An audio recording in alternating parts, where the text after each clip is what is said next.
Welcome to The Vault with Financielle. This is a safe space where we talk all things life and money and no topics are off limits.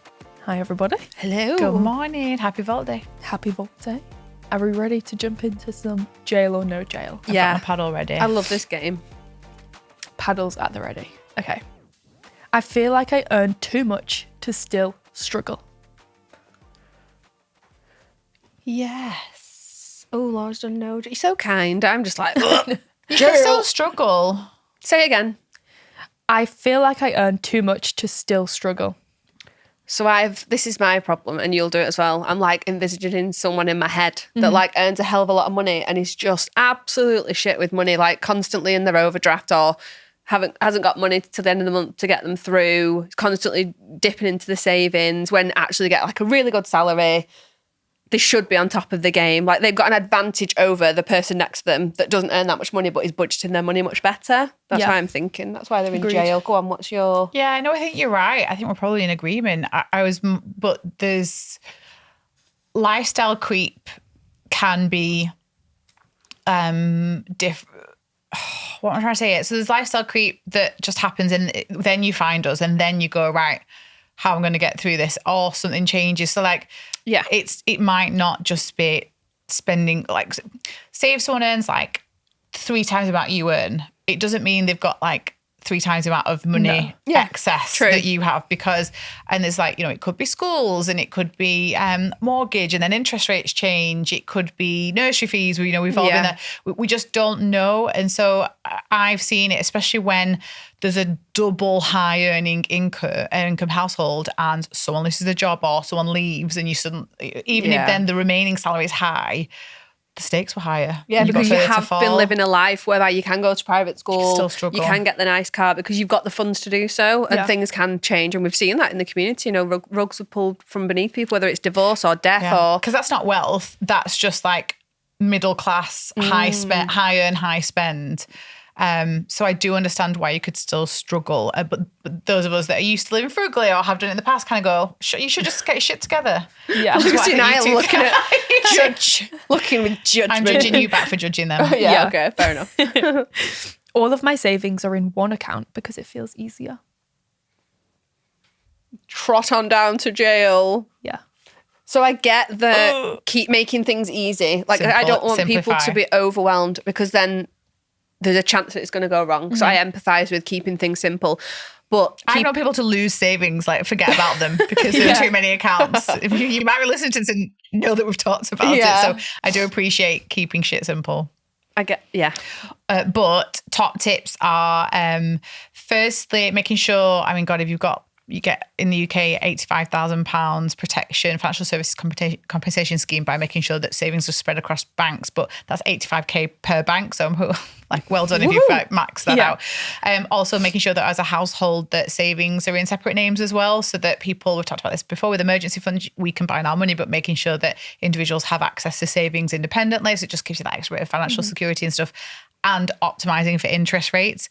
So making sure, like sometimes some really good savings accounts are capped at how much you can get that really good rate for. So again, if savings are just in one place. So, but if you are solo, on your own, got a really good interest rate and your emergency savings are in one account, then no jail. Yeah. So agree. Be savvy. I compare my money journey to people online. Jail. We've done this one last week or the week before when we're like, we changed our answers based on like... But people online. Yeah, you don't know the people. Yeah. Could be fake. Jail. Could Do be not compare your... Be inspired. What if you feel like the person online is your friend? Because you... Yeah, I have a lot of people that I'm friends with. Do you? They don't know that they're friends with Lucy. Oh, okay, yeah, of course. Got some nice parasocial relationships going on. So much so that Lucy thought that she might have been in the background on someone off TikTok's video at the gym, didn't you? It's her friend Becky Jones. It's my bestie Becky. Oh, we were out in it. I've outed her. So Becky Jones. Lucy's friends with Becky, but Becky doesn't know that she's friends with Lucy. Can you introduce yourself, please, and then we can actually get this, kickstart this friendship. This is the start of a long and lasting relationship. Me and Becky Jones go to the same gym. So we are therefore. Do you compare yourself to Becky?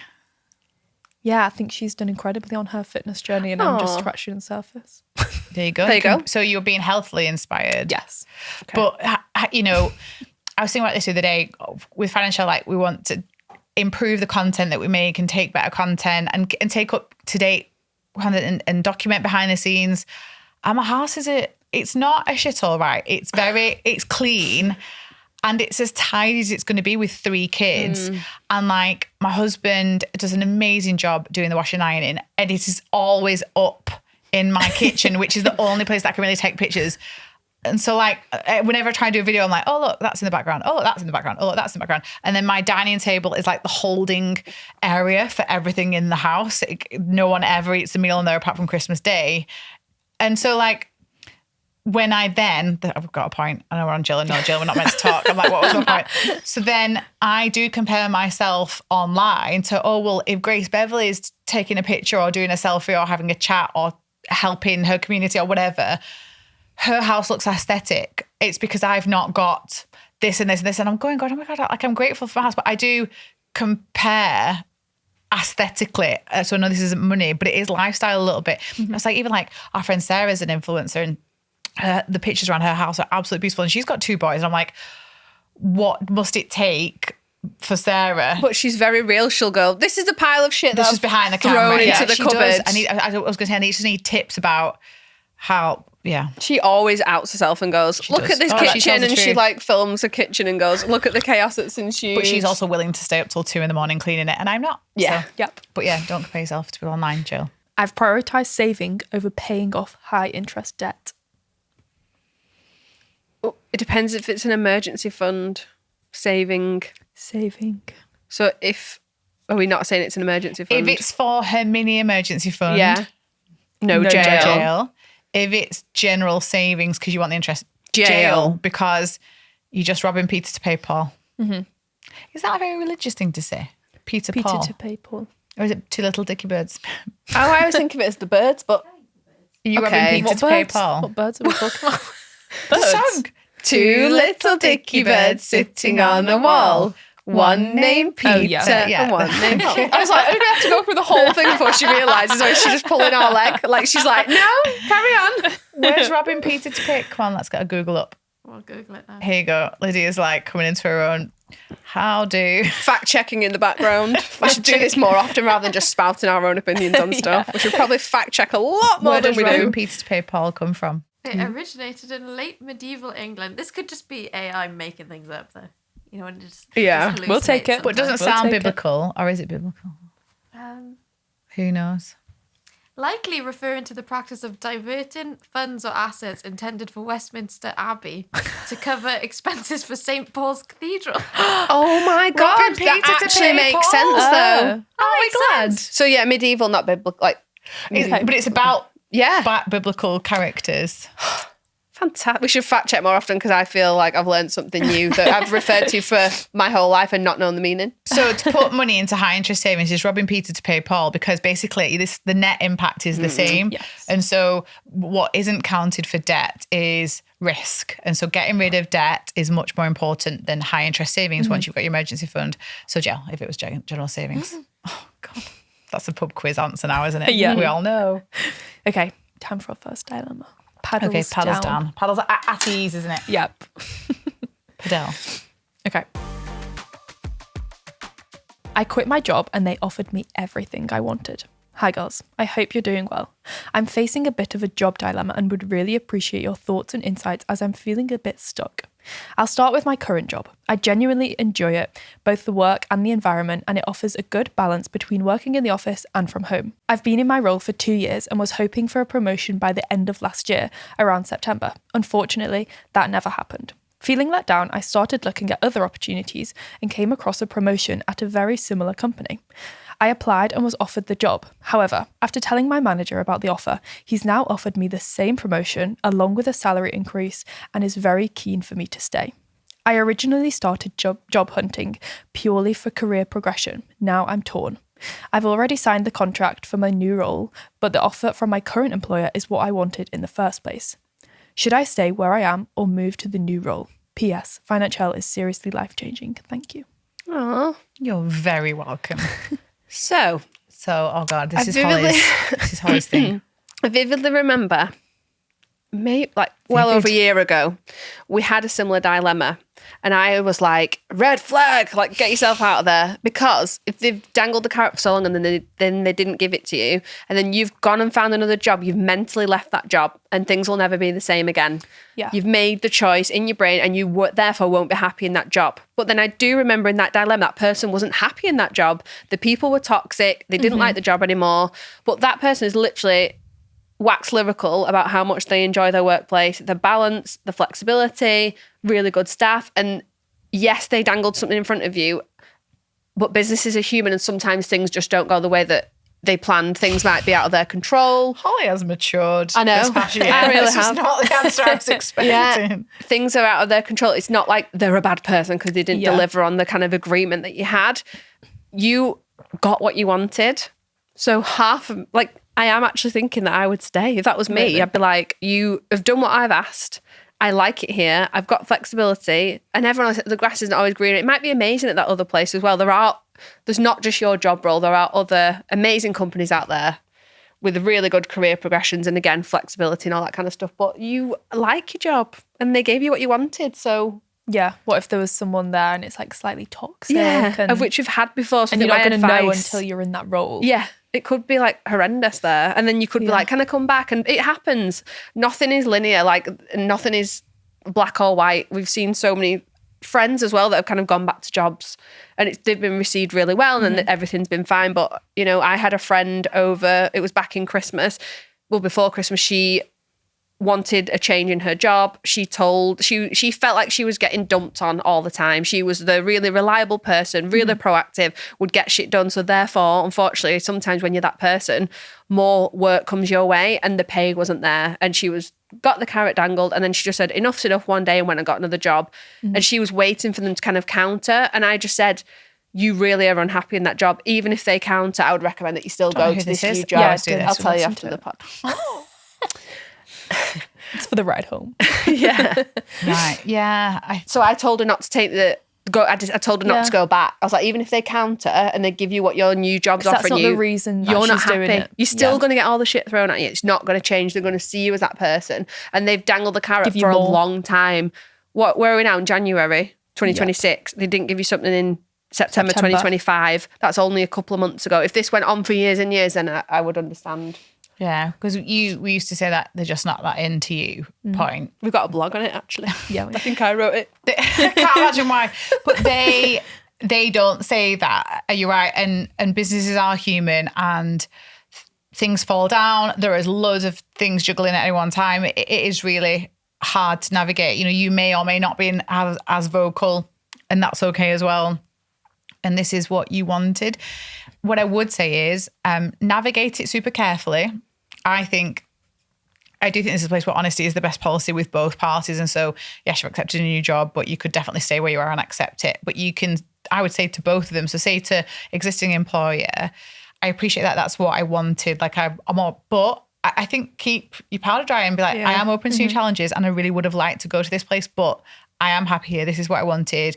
I was disappointed, obviously, it didn't come to fruition immediately, but thank you very much. And thank you for putting your faith in me.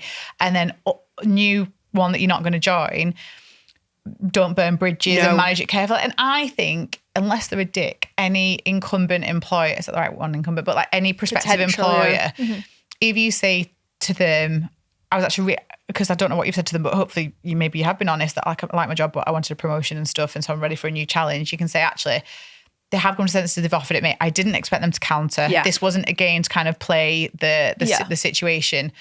And I did initially want that. And so I'm really torn, but I feel like I have to follow my gut. So I'm going to decline the offer. Thank you so much. But I'd love to stay in contact. 100%. Because then any decent employer would go, oh, actually, one, you're quite loyal, but two, you're objective enough. And if they didn't, if they don't like it, then they weren't the right place to join anyway. The reaction. Maybe that you stay and you go, oh, actually, it's not changed. And that's okay. Or something's changed or it wasn't what I thought it was. And then you could possibly go to that other one or move on to somewhere else, but at least you tried. And you can get another job because you've got an offer. So you've got the power, which is quite nice. You got the power. You're walking back in. I got the power. You all right, Dave? that an advert? Do you remember that? Yeah, well, it's Bruce Almighty, isn't it? I got the power. that's it. And he walks yeah. and his clothes come off. You could do that if you want. Oh, You might have to walk back out again and go and get that other job, but I've got Mask on my list. I might watch Bruce Almighty. Mask. Yeah, we have talked I about love that. Bruce Almighty. But I think, interesting dilemma. I would like to know what you go with. Oh, well done. Yeah, you. good Good luck. to have, like, you are obviously in demand. Turning them down. Okay, community win time. Since October, I've radically changed the way I view money and spending. Last year, I crept up my credit cards and spent on unnecessary things like clothes. At the beginning of October, I had 12.5k of consumer debt across Klarna, store cards, finance, and credit cards.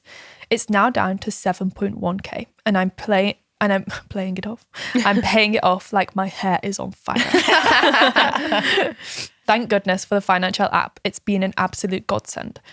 I make small micro payments every day, side hustle by invigilating exams, sell unwanted clothes, and even run a local laundry service for my community. My debt-free target is 1st of June 2026. I never want consumer debt again. It takes a minute to spend and months to pay back. I love this. Queen. Can I just say, this is this person from 2 weeks ago or last week that wrote about trying to get rid of this 10k debt and the 4k scam and all that kind of stuff. She needs to listen to this.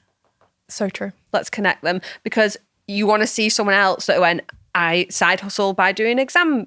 What did she say? Invigilating exams. Oh my love God, it. I remember all the invigilators in the Stand exams. there. And I'd be like, is this your job? Like, Hands behind your back. I bet Mum would like to do that. what I remember. Oh, I remember free. those. oh, have you? You get paid? Yeah, I was so bored. Yeah. I was Would you be on how your long I phone? could stand I'd be on my one phone, leg. not I think I would love it. I just daydream all day. I would have like, how many chairs are there? 5 times 4 rows. Like, how many people have got red hair? 3. You know, you could get some meta glasses and like read. Read It a would just be Kindle. like this. You stood at the front like, You have to watch. You have to watch the children or the adults. Oh, yeah. But you're like reading a naughty novel or.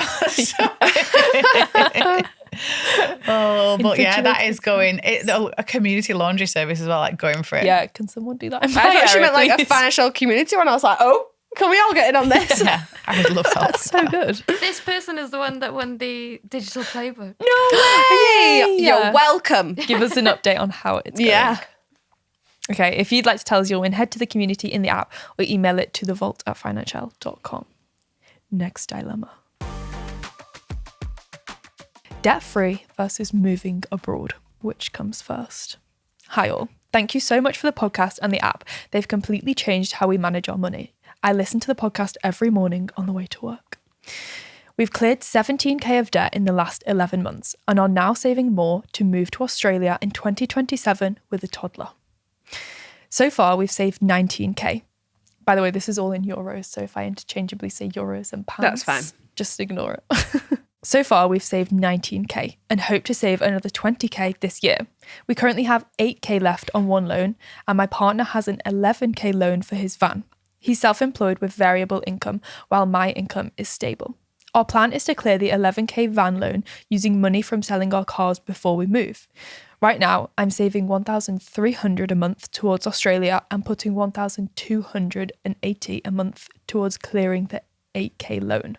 I know that financially, going debt first makes sense, but emotionally, I need to see that we have the money for the move.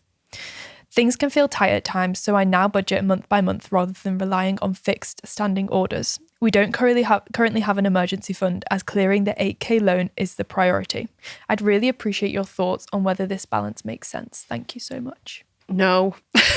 I'm literally like itching because you've done incredibly well. But if you just, the last parting words were the 8k loan is the priority, then why did we sing Peter to pay Paul at the beginning of this episode? Did everybody want us to remember sing it that? again, You don't want guys. us to go through it, but that's basically what's happening. You're not moving anywhere. You're standing still because you're paying £1,300 towards savings and £1,280 towards debt.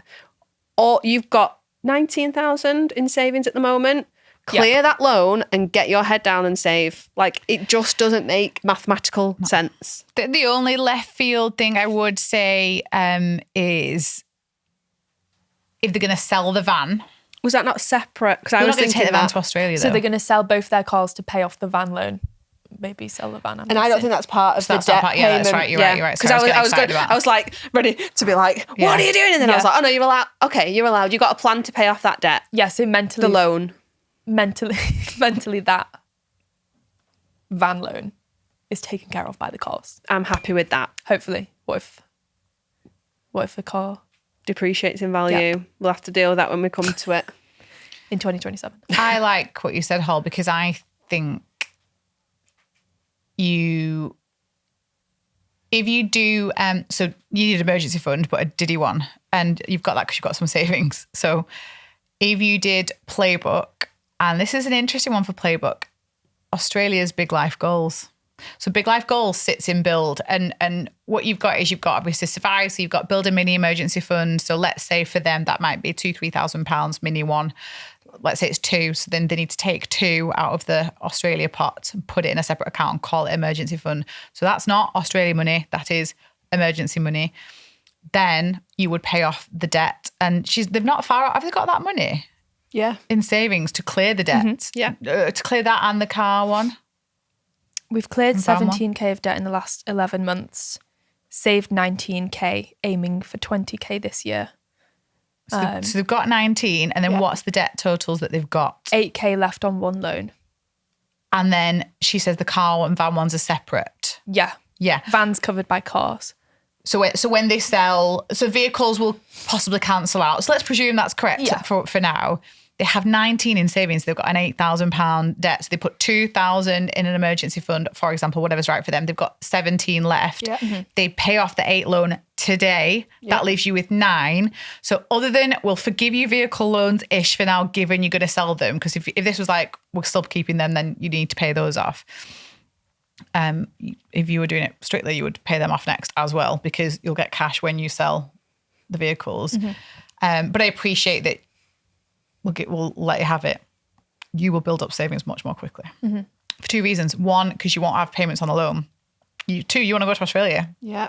At the moment, because the Australia is the focus and the savings part is the focus for there, the debt will just be like la la la la la. Whereas if you dump your money onto that debt and you see that bank balance, that savings balance go down, you get stressed, because that is the gap between you and your dream move. And then when we think about dream life goals, and the reason this is in the playbook is it's really hard to achieve personal goals when you're in debt.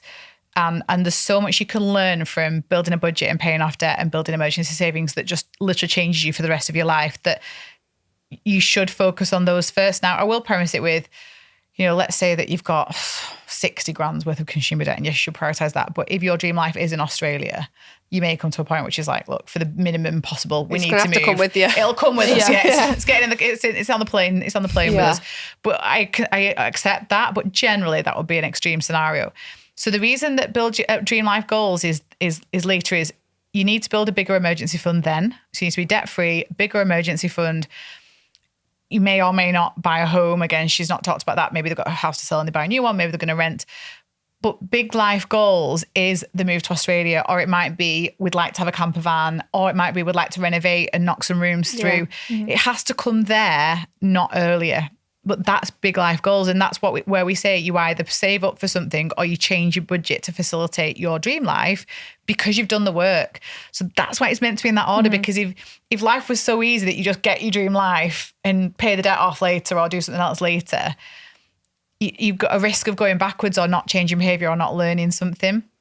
So yeah, I would, as I'm listening to this, in fact, if you've not already, you're in trouble. It's like lying to yourself. Do you know what I mean? Yeah, No, it 'cause is. she It's just- like, She just wants to emotionally feel like she has the money. She's literally put it in quotation Yeah. marks, have the money. but you will really quickly. So I think if I remember, 1,300 was going towards savings, 1,280 was going towards debt. So once you've wiped that debt because you've got it in your pocket, it's done. You're going to put, what is that, £2,580 a month to savings. Yeah. You're going to, You'll stack it up and you quickly. already have got in your mind that you're going to save 20. I imagine that's part of the 1,300 that Yeah. you're saving every month, but you're going to get straight back up to that, and you're going to be debt free. So for me, it's like a no brainer. And I've done this, by the way, because I had a car on finance and we had the savings to cover or whatever it must have been Yeah, you to did. buy the car outright. And I was like, and then I like did having the it. savings. And then the savings went down. And I was like, oh, but then because I wasn't paying the debt payment, I saved it really quickly. But the debt was gone. I'd rather have debt off my plate. And you're more motivated. Yeah, So because it's annoying that your savings have gone down. You're like, ugh. I bet the net impact, if you do it the way we've said, you'll do it more quickly. The move plus debt free will happen more quickly if you do debt first. If you don't, there's a danger that it hangs around, because what will happen is life's going to hit you when you move. You'll forget about things that cost money. You won't quite get a job straight away. The kid's going to need flip-flops. Like what you need when you move somewhere. Thongs. Kids are going to need thongs for their feet. It's like, be brave, be bold, get rid of that debt, scare yourself, get excited. Shut the debt down as well. Don't have it as like a backup, like, I'll just keep that credit card when we go to Australia just in case. I'm like, no. You should have budgeted. If you're going in 2027, you have ample time to get your shit together. Make sure you've got not only a mini emergency fund, a bigger one, and savings for planned expenses. Pile up the cash. I know. Pile up the but cash. they're doing it like you're there. You're doing so well. It's just maths. It's like we're just going to reframe the maths a little bit. It's Peter and Paul again. Sorry, guys. Eye-opening. I'm excited for her. Yeah. Where are you going to move to in Australia? Keep us updated. Yeah. Oh, I thought you wanted me to answer so where are we going? Where are we going if we would? I've never been to Australia. Where would we go? I think we would do Perth. Okay, we're all going to My Perth. friend Amelia lives there, so and my friend Vicky lives in Adelaide. So sorry, Vicky, I'm not coming to Adelaide, but like they do. Neil likes Melbourne. Do you know what Because of coffee. First stop if I went to Australia. Wait, I've forgotten what it's called. I was just about to say Dochi. It's Yochi. Oh, Dochi is a rapper. yeah, she is. Yochi, Anxiety. the frozen yogurt place where there's unlimited toppings and the toppings look incredible. If anyone has not seen Yochi, Google it on TikTok. Google it on TikTok. You mean search it on TikTok? Oh, your life will be changed and you'll be booking a flight to Australia for Yochi. Yochi frozen yogurt. That's what they'll say there. Follow me for your frozen yogurt advice. Yeah, fair enough. I'm not a frozen. I'm like giving the ice cream. But no, you're like acai. You're acai. like give me the crisp. You don't care about ice cream. I thought acai was the type of bowl, but it's a fruit, isn't it? Oh, I didn't know it's that. The berry. Ariel taught me that. She was like, no, acai is. It's when you get an acai bowl. I thought I would be making one if I had yogurt. Yeah, Greek same. yogurt. And no, it's got to be the fruit. People say that I'm going to make my own acai bowl, and then they put an acai in it. Yeah, acai is a berry. What if you don't have? What if I got? I can have an acai bowl, but hold the yogurt acai. bowl. Well, you could just get a smoothie bowl. But smoothie bowl. I don't want it. It hurts my head. It's too cold. It is cold. Okay. That is all for this episode. The vault is now closed. And just a quick disclaimer, the vault is just a chat around life and money topics. We're not giving financial advice.